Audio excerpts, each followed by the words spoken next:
noite, meus amigos. Estamos aqui de volta.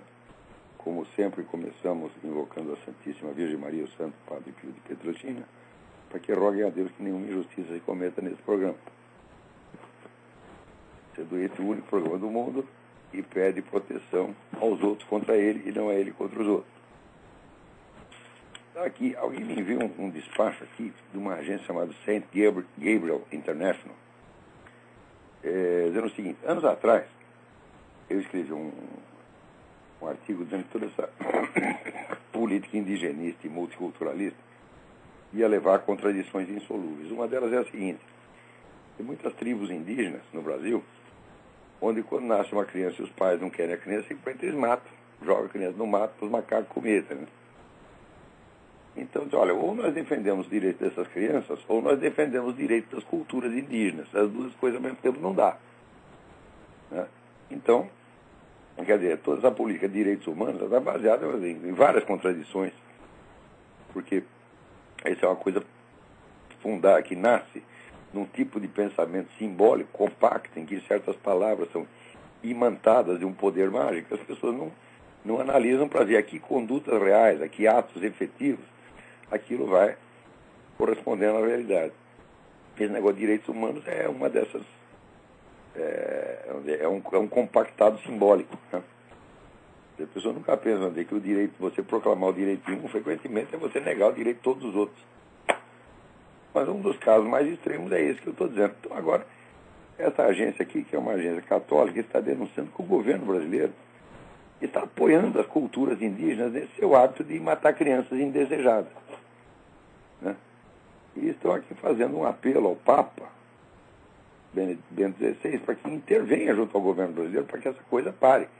Porque ou nós consideramos que esses índiozinhos são seres humanos e merecem ser protegidos, ou nós consideramos que há um relativismo cultural e que se a cultura do sujeito, né, aprova a matança de criança, então está tudo certo. Então isso aí quer dizer, qualquer um de nós pode criar uma nova subcultura, dizendo, olha aqui, na minha subcultura, por exemplo, é legítimo eu dar porrada em quem faz isso. Então eu chego lá no Ministério, no Departamento de Direitos Humanos, encho de porrada o diretor do departamento e digo, não, meu filho, essa é a minha cultura, né? Então, outra coisa, eles vivem, né, reclamando de outras culturas. Por uma cultura que eles não reconhecem o direito de existir, é a cultura americana, por exemplo, a cultura católica, não pode existir mais. Ela é feia, porque ela é homofóbica, isso e aquilo, então tem que acabar com ela. Agora, a cultura indígena que está lá matando criancinha, não, isso é lindo, divino, maravilhoso. É que nem os caras do México que querem restaurar a cultura azteca. Restaurar a cultura azteca é restaurar os sacrifícios humanos, né? E até hoje circula pelo mundo essa história que não, os cristãos chegaram lá, fizeram um monte de maldades com os índios. Eles fizeram mesmo uma maldade, eles fizeram os índios parar de fazer sacrifício humano, né? Então, Hernán Cortés fez o seguinte: chegou lá no México, fez uma aliança das várias tribos, quase todas as tribos em volta, que era onde os astecas colhiam os seus escravos para depois transformá-los em vítimas sacrificiais. Aquele pessoal todo estava aterrorizado, estava com o saco cheio dos astecas. O Hernán Cortés juntou todo mundo, fez um ataque frontal, acabou com os astecas. Quando o líder asteca se rendeu, Montezuma, daí o Cortés falou, não, está acabada a guerra.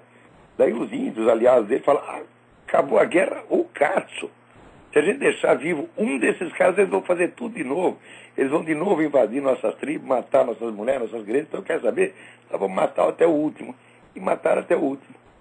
Isso aí está no livro da historiadora sueca Inga Klendner, um livro de 900 páginas, em que ela reviu todos os depoimentos de pessoas que sobreviveram a essa guerra e conferiram, falaram, não foram os espanhóis que mataram, não foram os índios em volta, e fizeram muito bem de matar, né? Senão você pode alegar essa coisa, ó, por exemplo, a cultura nazista achava bonito matar judeu. O índio pode matar criancinha, porque o alemão não pode matar judeu, porra, né? Quer dizer, é nisso que dá essa política idiota. Quem está na linha aí, peraí? Caiu. Olha aqui. Uma nova pesquisa aqui nos Estados Unidos pesquisa de opinião mostra que o público americano não acredita em praticamente nenhum noticiário de TV. É um negócio impressionante. A única que tem alguma credibilidade a mais é a Fox News, que os outros falam tanto mal dela.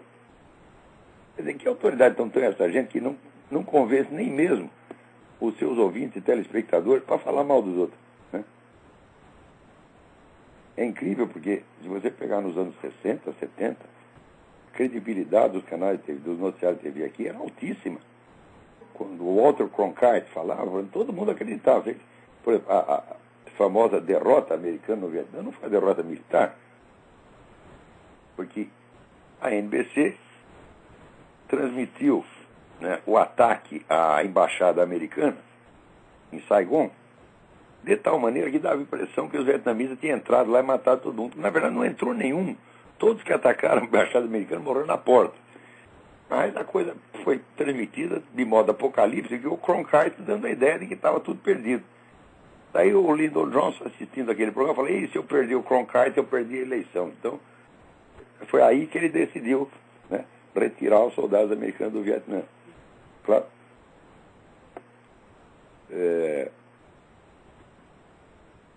O Cronkite estava mentindo, mas isso é para mostrar um alto nível de credibilidade que mesmo um mentiroso, né, compulsivo como o Walter Cronkite desfrutava na época. Hoje ninguém mais tem isso. Isso está caindo e o pessoal está cada vez mais recorrendo à internet.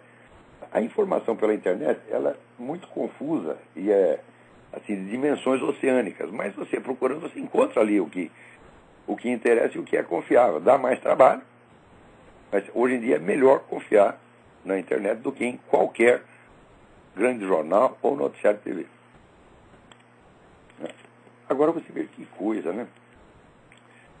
O Partido Democrata aqui decidiu o seguinte, que quem fosse candidatar pelo partido, candidatar a qualquer cargo, pode ser conselheiro municipal, deputado, senador, qualquer coisa, você vai ter que assinar uma declaração de que você acredita que o Obama é cidadão nativo americano. Quer dizer, é uma questão de acreditar, é uma questão de fé. Você tem que fazer a declaração de fé. Eu acredito em Obama. Eu acredito em duende. Eu acredito em Papai Noel. Eu acredito em mula sem cabeça. Você tem que assinar o negócio, né, e declarar a sua fé. Senão você estará na heresia. Imagina, uma coisa que é matéria de fato, que é matéria de documento, por que as pessoas declaram que acreditam? É justamente porque não é matéria de documento. O que caracteriza essa discussão é exatamente a ausência do documento. Embora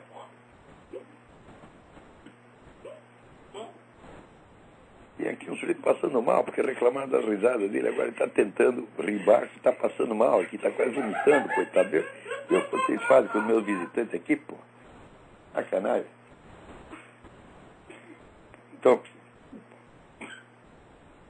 Então, o fato é o seguinte, é que não tem documento nenhum, não tem certidão de nascimento, não tem currículo escolar, não tem as teses universitárias, né? Não tem nada, só o que tem é aquela porcaria daquela versão resumida, né?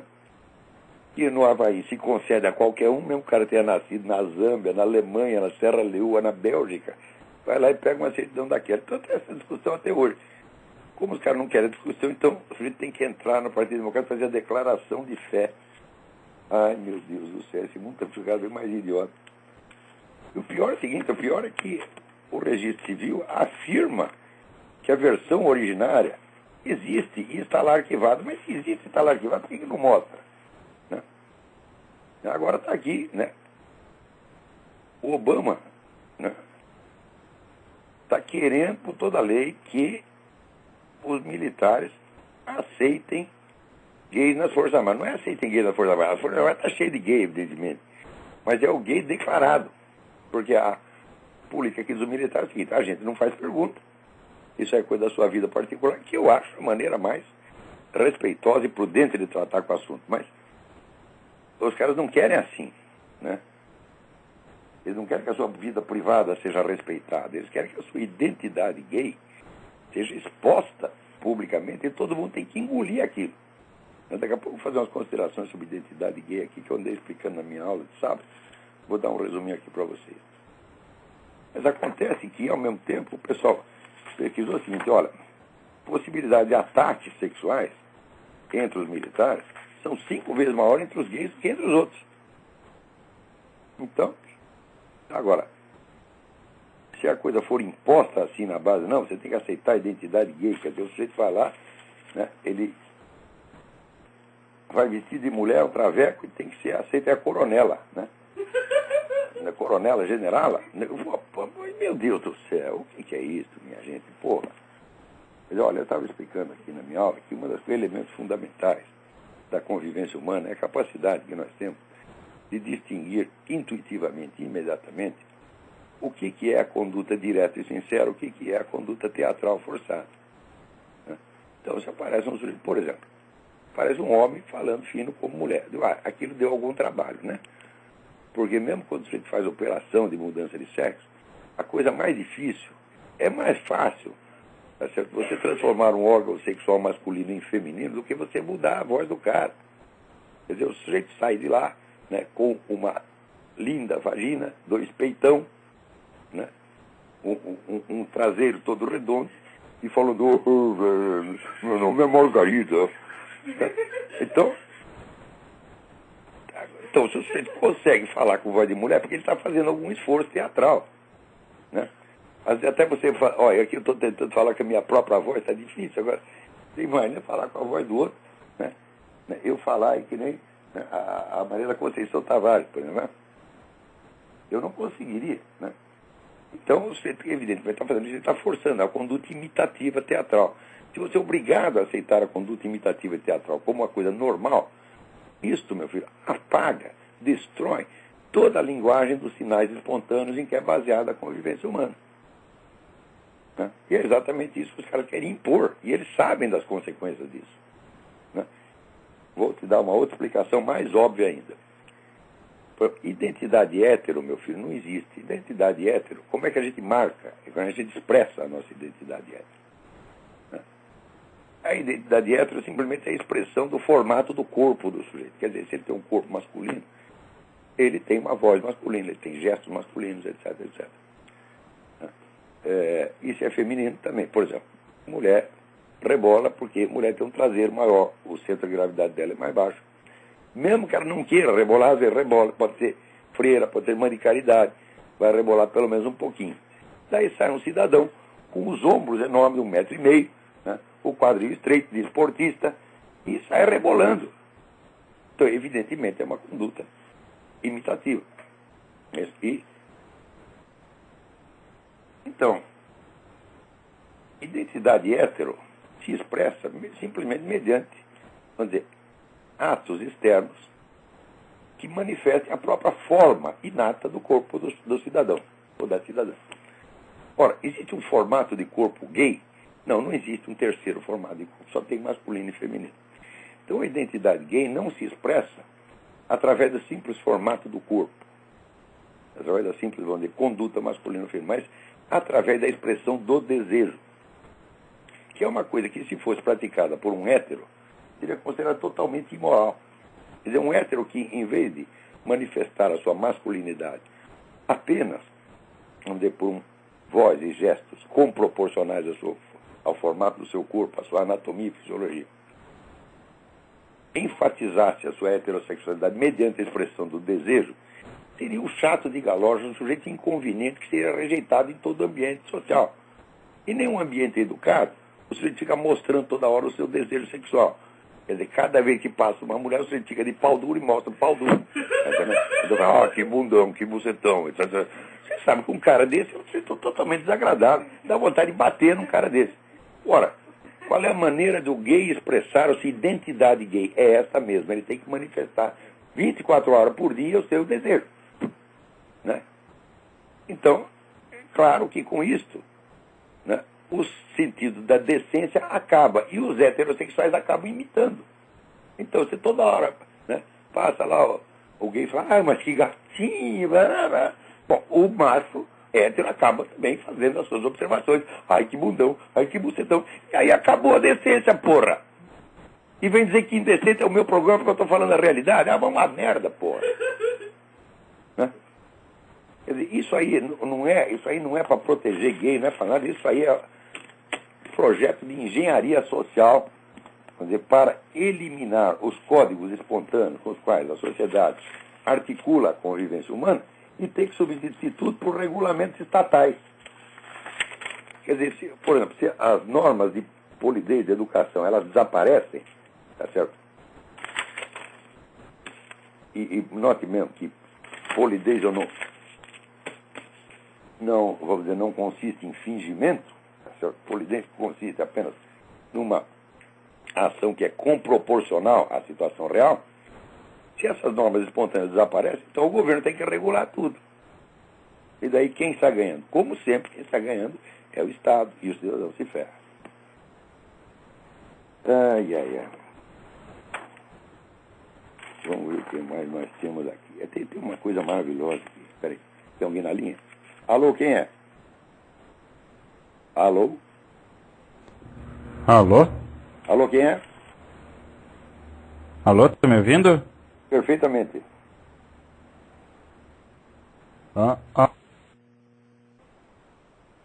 Alô? Caiu a ligação. Caiu a ligação.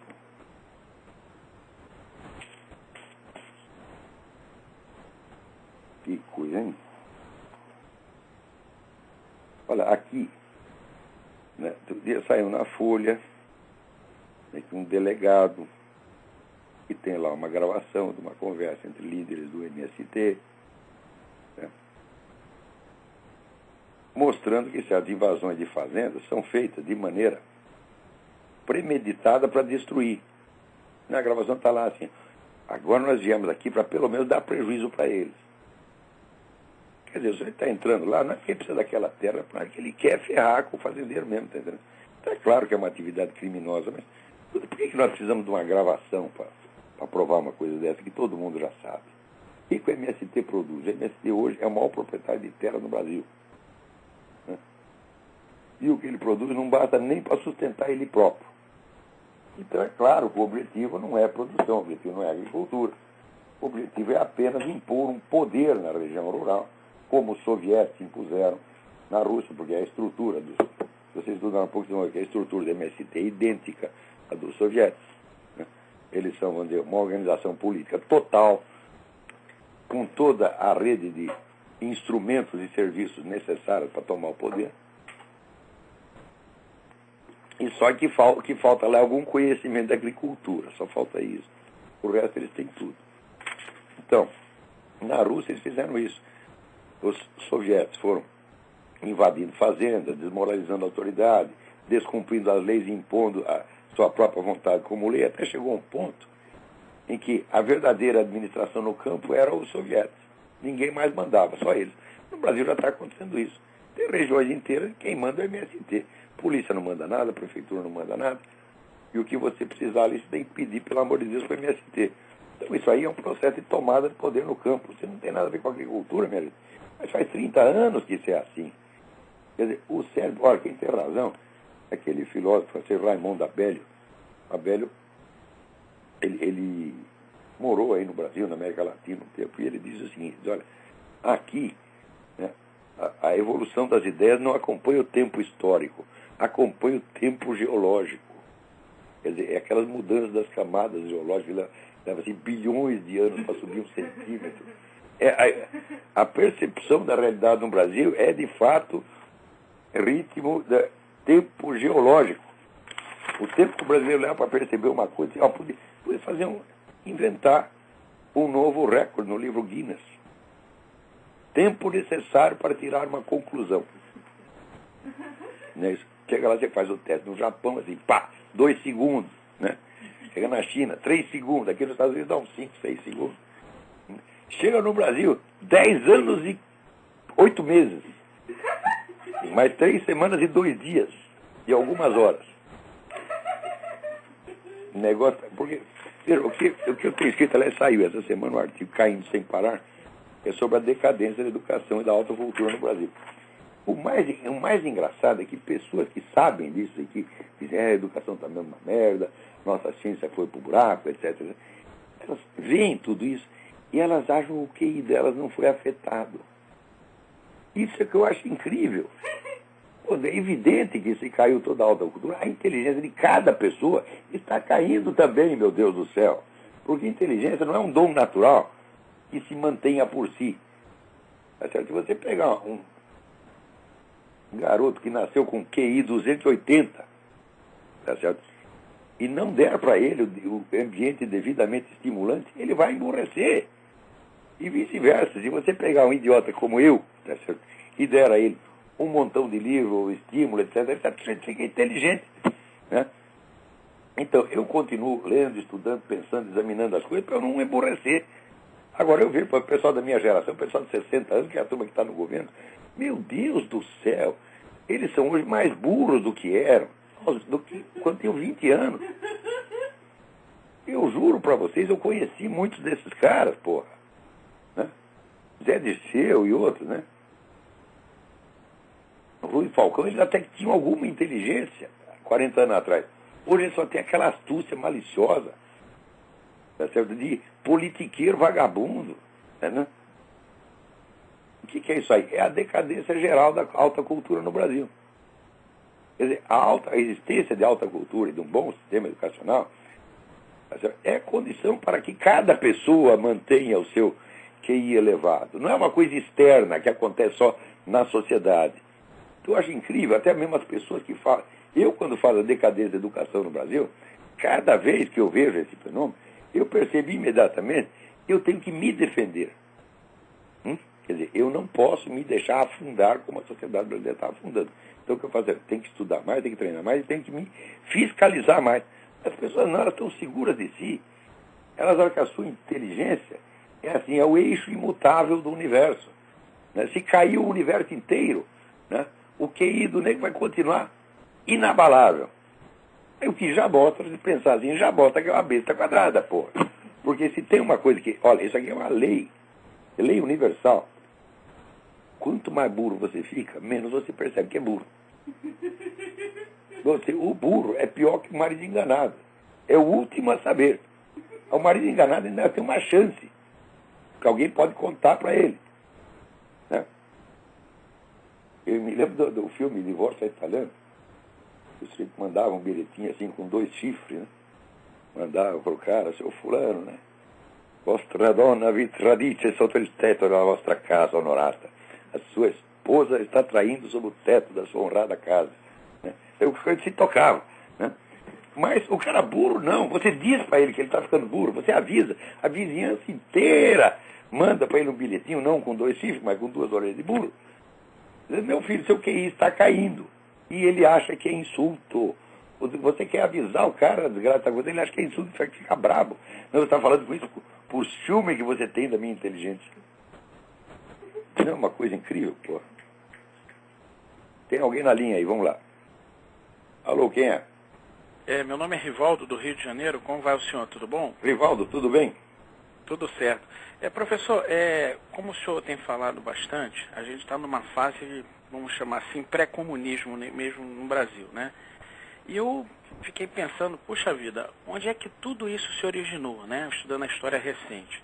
Eu cheguei a ler um livro que foi do ex-ministro do Exército, do governo Geisel, né?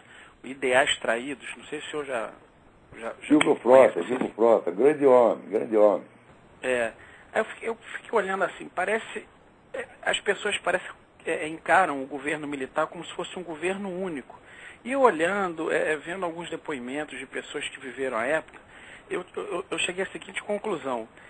Parece que a turma do Geisel tinha verdadeiro ódio da turma do Médici, que era a turma desenvolvimentista mesmo, né? E mais outros relatos. Era nascerista. A ideia deles é o seguinte, põe todos os comunistas... Não sei se esse meu pensamento está correto. Sou eu. Ele queria ser o único comunista que existia. Então, assim, ele tinha adoração pelo poder estatal. O homem criou 200 estatais, um monte de cabide de emprego. Né? Ele fez o senhor acha que todo... O João Goulart gostava de fazer. Uhum. O senhor acha que esse início do comunismo no Brasil surgiu no governo Geisel? Não tenha a menor dúvida. Não tenha a menor dúvida. O Silvio Frota tinha toda a razão. Hoje, na época, eu que era uma besta quadrada, eu odiava o Silvio Frota. Né? Porque, o cara da linha dura, etc, etc. Mas hoje a gente vê que ele disse a verdade.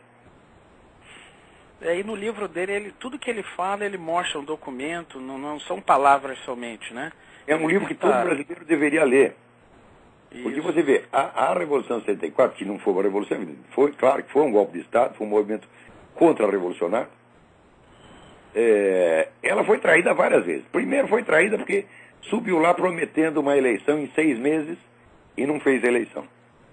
Segundo, quem correu mais risco naquele golpe foram líderes civis, como, por exemplo, Carlos Lacerda. Carlos Lacerda estava lá no palácio, armado com 3 revolvinhos, e o palácio foi cercado pelos fuzileiros navais.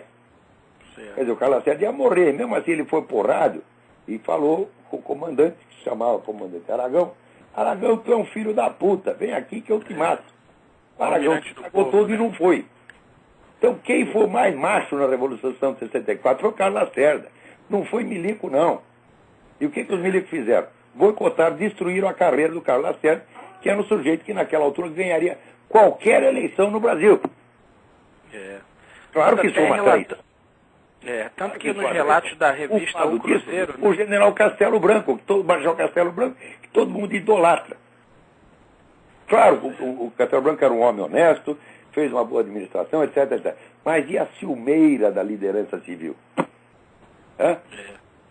O senhor teria fatos assim, a política brasileira, né? O senhor teria, assim, argumentos irrefutáveis, até para convencer as pessoas que eu converso, né? Com a seguinte tese, que o comunismo iniciou no governo Geisel. O senhor tem, assim, umas 5, vamos dizer assim... Então, você acompanha, que corrobariam essa minha hipótese, né? Em história nada se prova irrefutavelmente. Tudo depende do bom senso do leitor. Você leia os artigos que o Glauber Rocha publicou na época. Glauber Rocha é o homem mais inteligente da esquerda, e ele mostrou para os caras, tentava mostrar para os caras o seguinte: olha, o Geisel é a nossa salvação, o Geisel está do nosso lado. Muitos não entendiam também. Por quê? Por ciumeira. Ciumeira e ressentimento contra milico. Tá certo? Mas que o Glauber Rocha estava certo do ponto de vista da esquerda, estava. Então, e o Geisel, ele faz que até o Hélio Gaspari, ele elogia muito o Geisel, até de desconfiar isso, né? Mas ele não tinha nada a ver com isso. O Glauber Rocha não era um cara corrupto, não era dinheiro do governo. Não, estou dizendo o Hélio Gaspari, ele vira e mexe, ele está elogiando o Geisel, né? E o Médici parece que foi a pior pessoa do mundo, né? Pois o governo Médici, meu filho, foi quando a economia brasileira crescia 15% ao ano. Verdade. E 40 milhões de brasileiros foram tirados da miséria e integrados no processo econômico. Que hoje vem esse bosta desses autores do Bolsa Família, dizendo que eles fizeram isso. Só que na época não fazia com esmola, fazia dando emprego. Certo. O senhor acha que o Lula foi criado... brasileiro? Eu concordo com o senhor, para mim que foi o Médici também. O senhor, olha, você lembra acha que o Lula... O filho do Médici, eu vi toda a sacanagem que fizeram com o homem dentro das Forças Armadas, colegas dele, é um negócio de você chorar. Porque você vê que o Médici era o cara mais bem intencionado que tinha, um cara que não queria nada para si, você está entendendo? E fez o melhor que podia. Tem um livro do filho dele, professor? Tem um livro do filho dele? Tem, contando toda essa história. Não lembro agora o nome, acho que é Sérgio, né? Tá certo. Só a última pergunta. O senhor acha que o Lula foi criado pela turma do Médici? Não. Médici quer dizer do Geisel? Do Geisel, perdão. O Lula, durante o governo militar, não sofreu nada. O Lula ficou na cadeia 30 dias, sem correr risco nenhum. Quem correu risco foi o companheiro de cela dele lá, que ele tentou estuprar o sujeito, né? Eu sempre leio aquela história, eu lembro, eu trabalhei uma vez num jornal chamado O Dia, e tinha lá um chinesinho, que era comunista pra caramba, né? E depois virou presidente do sindicato jornalista, anos depois, mas naquele tempo ele era foquinha, e ele escreveu a história de um sujeito bêbado que dormiu embaixo da ponte e foi estuprado por um outro, né? Então ele escreveu com o título de Honra de Bêbado Não Tem Dono. E no meio do texto ele disse: então fulano foi enrabado. Ele escreveu enrabado com 3 zeros. É claro que ele perdeu emprego, né? Eu lembro essa história. Eu falo, olha, Isso aí é o Lula na cadeia, tá entendendo? O outro lá, coitado, dormindo, né? De repente, você imagina pesadelo, eu não... acordar com o Lula em cima de você, rapaz. Já é a falta de caráter mesmo. É o apocalipse, é o apocalipse. É verdade, é verdade. Então acho que essa minha hipótese, eu acho que está sendo correta, que o comunismo... Falta muito para investigar, nessas coisas de história, a gente tem que ter muito cuidado. Muito tem cuidado. certas, vamos dizer, certas linhas gerais que você pode assegurar. Por exemplo, que houve uma mudança de orientação do tempo do Médici para o Geisel, óbvio que houve, tá certo?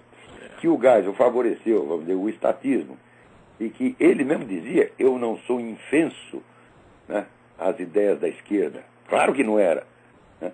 Que houve muitas conversações ali entre Golbery e essa turma. Golbery protegeu essa turma da esquerda. O Enio Silveira, dono da Civilização Brasileira, que era a maior editora comunista do Brasil, editora do partido mesmo. O Enio Silveira, pouco antes de morrer, ele me contou, olha, a minha editora sobreviveu graças a dinheiro do governo dado pelo Golbery. Será isso que aí, essa turma não foi comprada? Não tem motivo para duvidar do Enio. O cara que está assim, ele sabia que ele ia morrer daqui a pouco, estava com, sei lá que doença ele tinha, mas estava morrendo. Eu não tenho motivo para mentir nessa hora, pô. Né? Tá certo. Tá bom, professor. Muito obrigado aí. Uma boa noite para o senhor. Obrigado. Boa noite, obrigado. Então, leia um livro do Silvio Frost e procure o livro do filho do General Médici. Então, ficar de cabelo em pé. Agora está aqui o Globo, né, pedindo respeito à Carta Magna. Né? Como aquela Constituição de 1988. Puta, uma Constituição de merda, gente. Você sabe até que o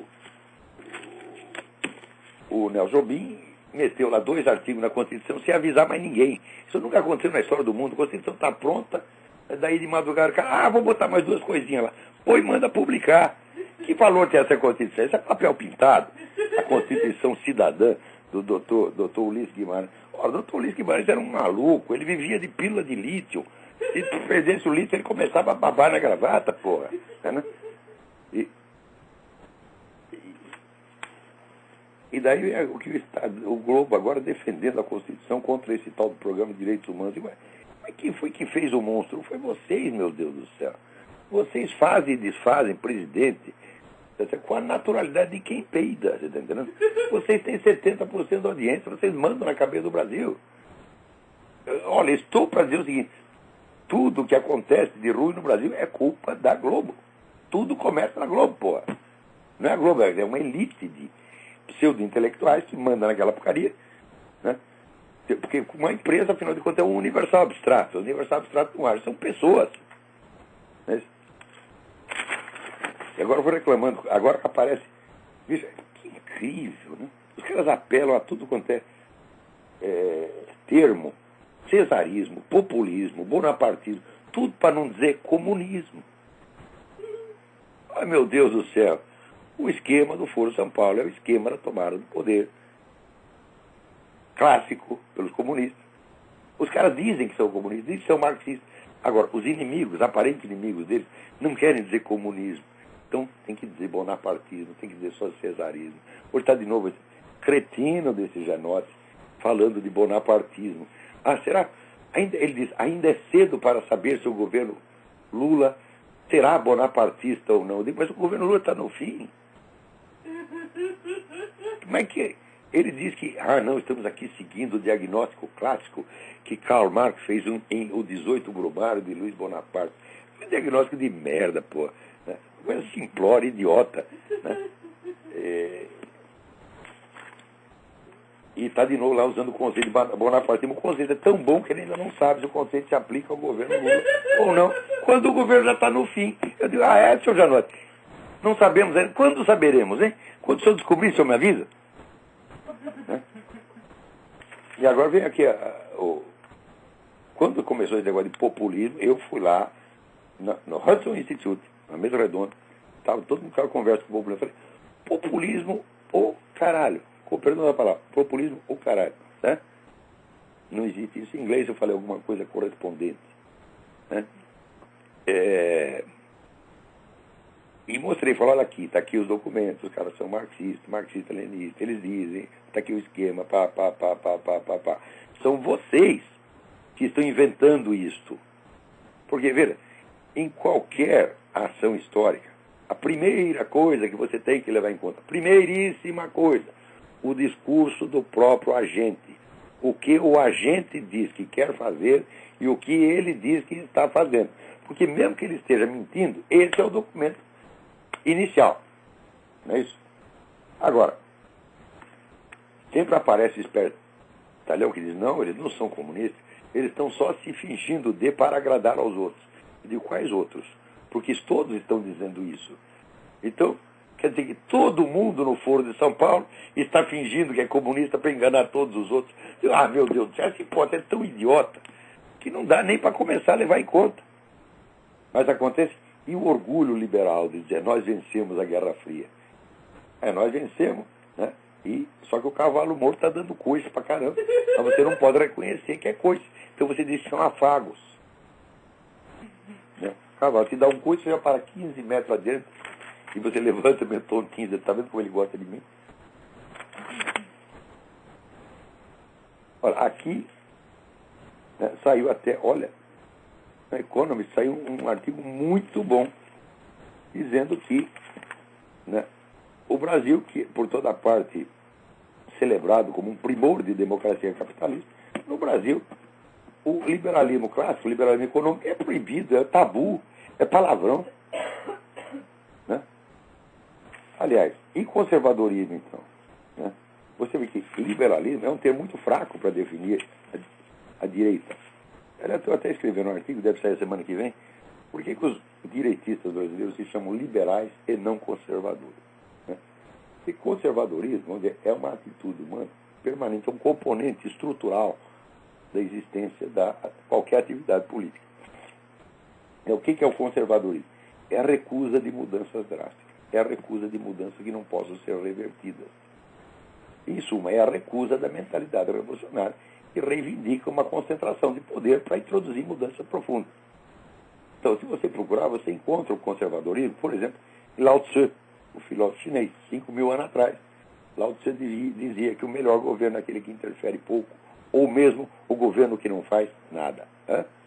Se o governo não fizer nada, se limitar a estar no lugar e manter a ordem, já fez muito.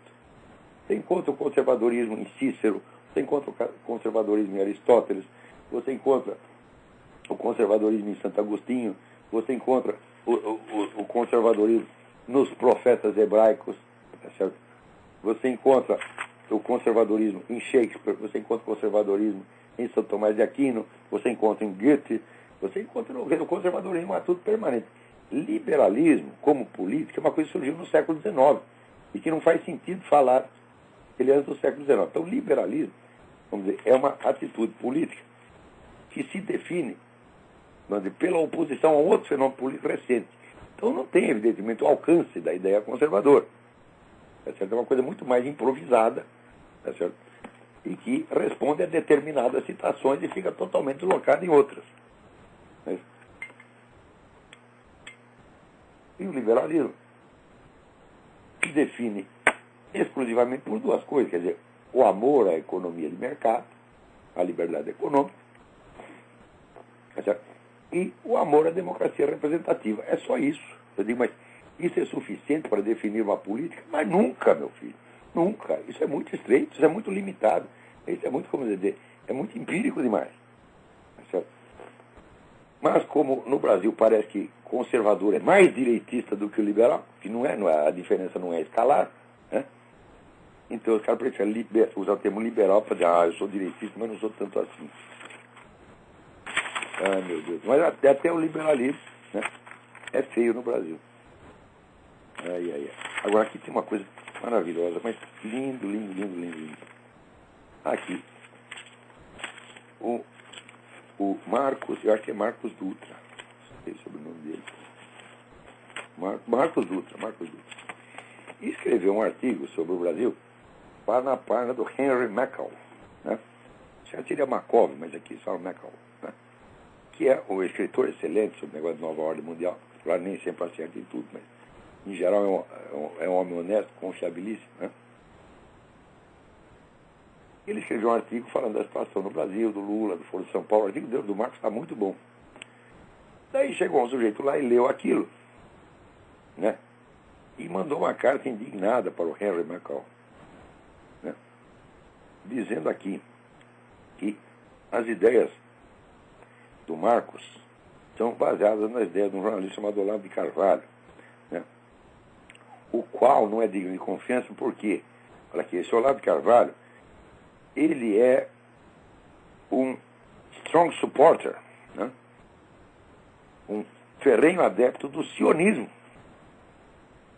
E antes disso, então, como sendo um adepto do sionismo, eu estou esquecendo a conspiração judaica. Olha que coisa, né? Quer dizer, os judeus estão conspirando para dominar o mundo e eu escondo porque eu sou um sionista, né?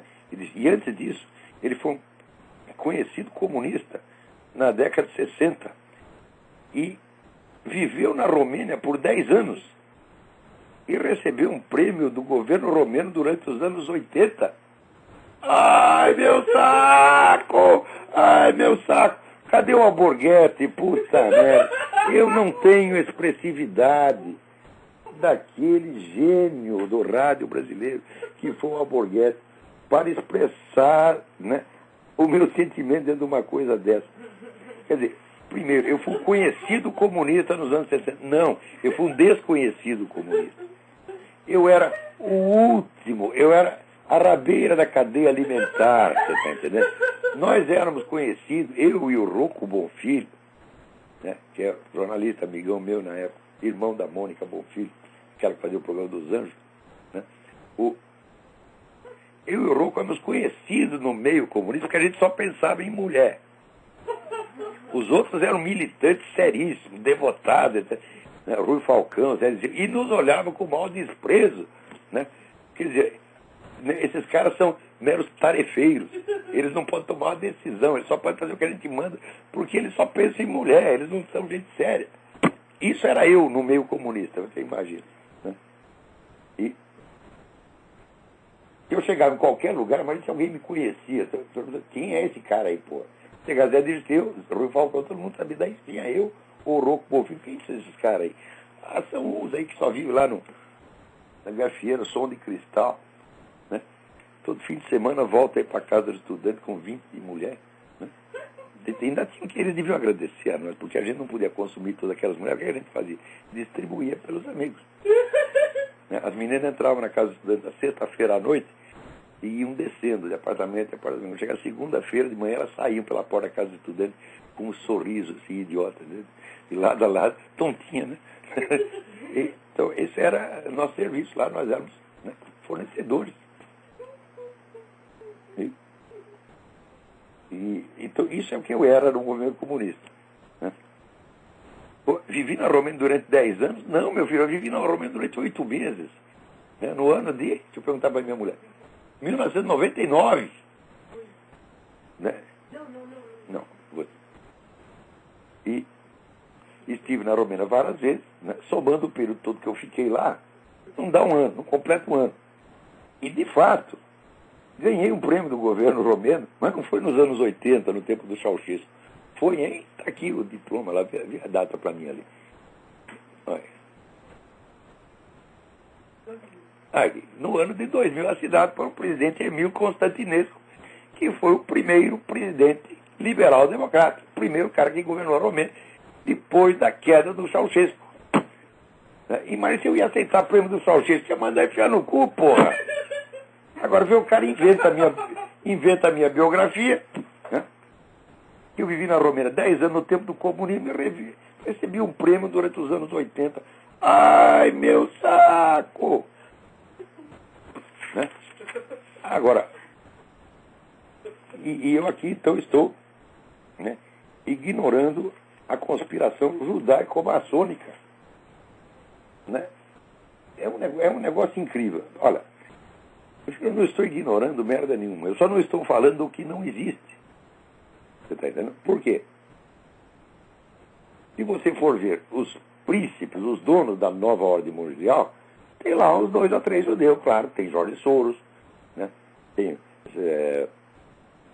turminha dos Warburg, tem, mas 98% não é judeu. Então, por causa de 2 judeus, eu vou ficar... O pessoal fala, assim, eles gostam do artigo, né, definido plural, os, né? Os judeus fizeram isso, aquilo. Que os judeus, do caralho? Que coisa é essa, porra? Né? Isso aí é uma coisa de uma injustiça, de uma crueldade mental tão absurda. Quer dizer, ao mesmo tempo você fala de teoria da conspiração, e quando você vê qual é o sujeito da conspiração, qual é o autor da conspiração, é um povo inteiro chamado os judeus. Já viu conspiração feita por um povo inteiro, porra? Onde é que eles se escondem para fazer conspiração? Onde é que eu saiba, tem 20 milhões de judeus no mundo. Que porão você esconde 20 milhões de judeus para fazer conspiração? Ah, porra, para com isso, porra. É? Agora, se o cara está lá conspirando para fazer nova ordem global, está criando novas formas de ditadura, né? Sutil, inteligentíssima, ditadura científica, eu vou denunciar o cara, seja ele judeu, seja alemão, seja polonês, seja o raio que eu parta. Porque, olha, no meu entender, a filha da putice não é racial. O sujeito está aqui porque quer. Você está entendendo? Porque quer. Não é porque ele nasceu judeu, alemão, não sei o quê. Mesmo os nazistas, você não pode falar os alemães. Porra, o número de alemão que se fudeu naquela época foi muito maior do que o número de cara que saiu ganhando aquela besteira, porra. Então, quer dizer, é uma coisa tão nojenta você culpar um povo por causa, né, do que agentes ou líderes, ou 3 ou 4 ou 1000 pessoas fazem. Maçonaria, mesma coisa, meu filho. Claro, eu estou perfeitamente consciente de tudo que a maçonaria fez, agentes maçons fizeram contra a Igreja Católica, incluindo, acho que na semana passada, eu mencionei aqui o caso dos cristeiros no México. Eu mencionei na aula. De 1926 a 1929, uma das mais terríveis perseguições anticristãs da história aconteceu no México. Tá certo? Eles mataram cristão a rodo lá. Mataram assim, proibiram rezar missa, proibiram batizar criança. Se você ensinasse uma prece para a criança, ia preso. Se o padre fosse visto de batina, ia preso. Fecharam todas as igrejas, menos 2. Aconteceu isso no México, com a ajuda do governo americano e de igrejas protestantes daqui. Né? E isso foi empreendimento de um governo maçom. O presidente chamava-se Plutarco Calles. Né? E com a ajuda do presidente americano, a elite americana também era maçônica. Reconheço tudo isso, só que, por outro lado, confronte. Leia o livro do Benjamin Morris, que se chama Do Caráter Cristão das Instituições de Leis Americanas. É um clássico de 1000 páginas. Os Founding Fathers, fundadores dos Estados Unidos, eram todos maçons, e eram todos cristãos. Eles fizeram o único sistema legal de inspiração bíblica que existe no mundo. Então, como é que eu vou dizer a maçonaria é isso e aquilo? Não se pode generalizar, não tem jeito. Você tem que estudar os fatos como eles são, com toda a complexidade interna. Então, se você vai acusar certos setores da maçonaria de promover o anticristianismo, tá certo, mas você tem que reconhecer que outros setores fizeram o possível para criar a única atmosfera de liberdade religiosa no mundo, aliás, de inspiração cristã, tá certo? Onde todas as igrejas cristãs podem prosperar. Tá certo? E quem está promovendo agora essa onda anticristã aqui, olha,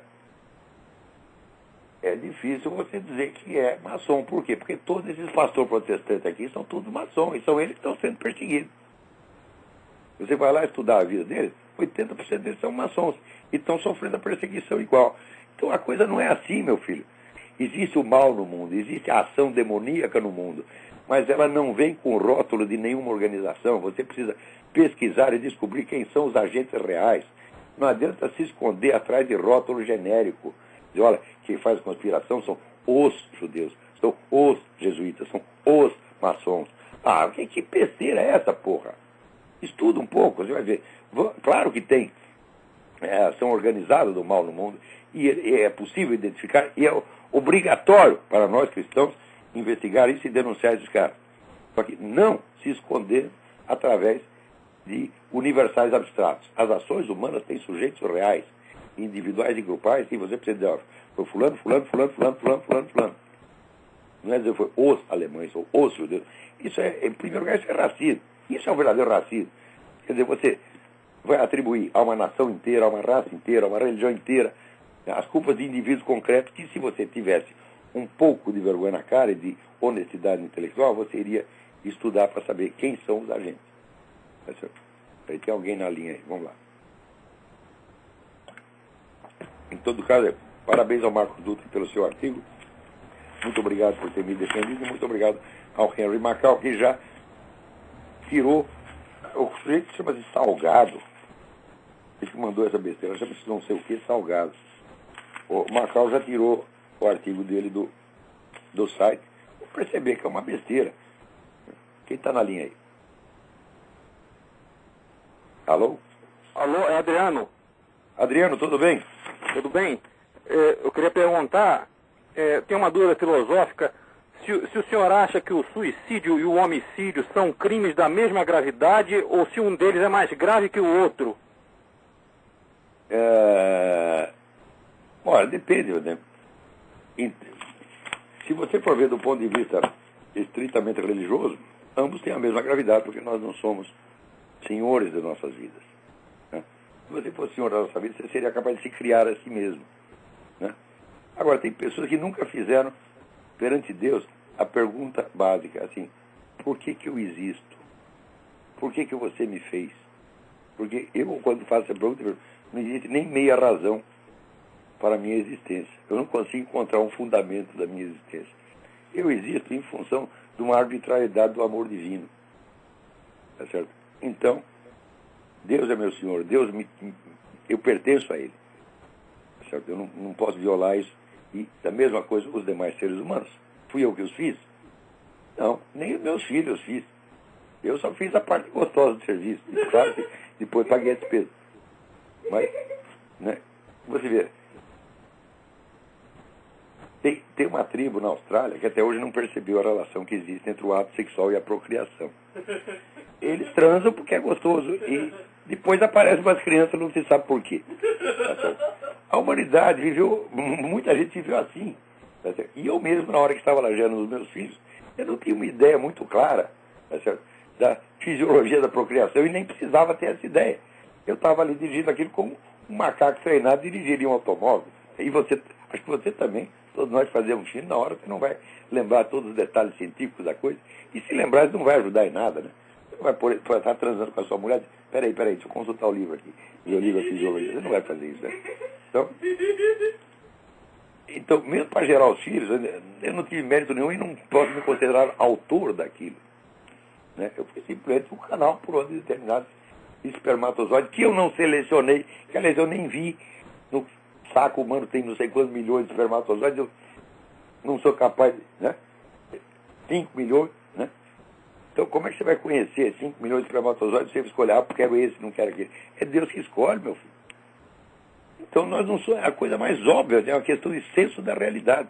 Nós não somos donos das nossas vidas. Então, por isso mesmo, nós não podemos mexer nela. Ninguém tem o direito de cometer atos cujas consequências são incognoscíveis. Certo, mas o que o senhor acha da ideia de que países mais civilizados possuem um índice de suicídios maior do que países menos civilizados? O mais civilizado significa mais administrado, significa que o governo dá mais palpite. Porque quando um país fica rico na base da economia capitalista, qual é o segundo passo? Tem a onda dos picareta e estatiza tudo, estabelece controle de tudo e torna a vida humana um saco. E daí a pessoa tem que se matar mesmo, porra. Aqui nos Estados Unidos tem certas áreas que já é assim. Olha, não pode fumar, não pode falar palavrão, não pode peidar, não pode isso, não pode aquilo, blá, blá, blá, pode, tudo dá multa, tudo o governo se mete, mas é o inferno. É inferno.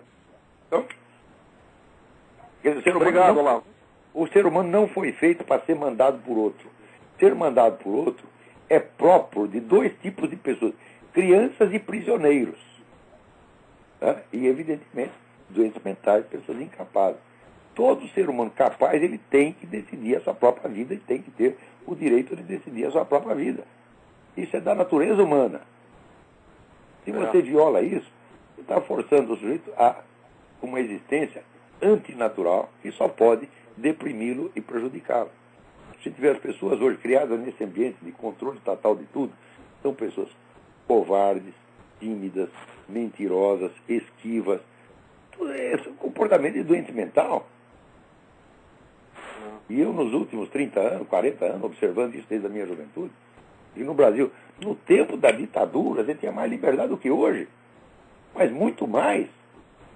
Né? Então, por exemplo, no tempo da ditadura, você encontrava um monte de jornal de esquerda na banca.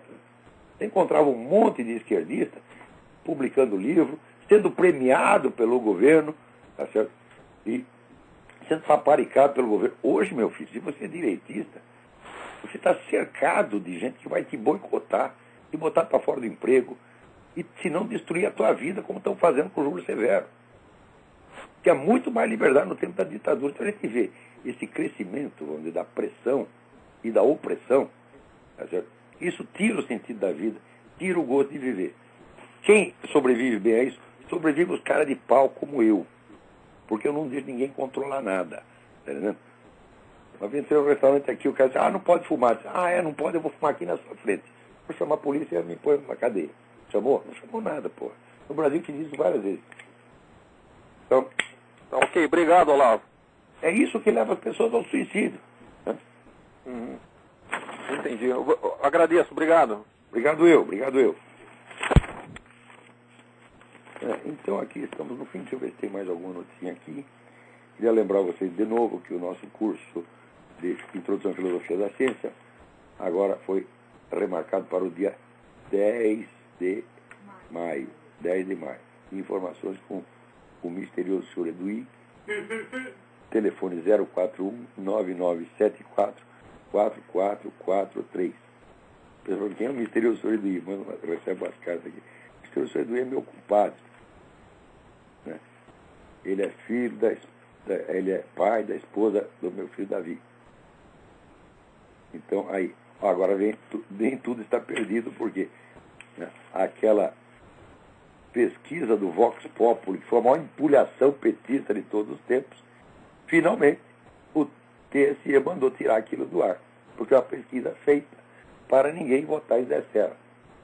Eu não sou fã do Zé Serra, mas se eu estivesse no Brasil, é óbvio que eu votaria nele. Talvez até vote aqui na embaixada. Né? Por quê? Para dar um tempo, para dar um respiro. Por quê? Ele, por mais que ele disse que seja, ele não tem na sua mão instrumentos de controle social como tem o PT. Né? O PT tem toda essa militância espalhada em tudo quanto é lugar para fazer marcar a sua presença lá. Então o partido do seu Zé Serra não tem isso, então ele não vai, mesmo que ele queira, ele não vai poder nos oprimir tanto. Claro que depois de subir ao governo ele pode construir uma máquina dessa, mas ainda não tem. Então, né, agora sai esse artigo do Janotes, de que o Brasil caminha para o bipartidarismo. Olha, o PT e o PSDB foram ambos criados dentro da USP por gente como o seu Arthur Janotes, Fernando Henrique Cardoso hoje. Então, é o unipartidarismo da USP. Certo? E o papel que a USP teve na degradação cultural brasileira não é brincadeira. Não nego que haja boas faculdades na área técnico-científica, mas na área de humanas, de filosofia, de letras, é uma vergonha. Tá certo? E foi esses caras que estão dirigindo o Brasil. Hoje é por isso que está a merda que está. Então, até a semana que vem. Muito obrigado.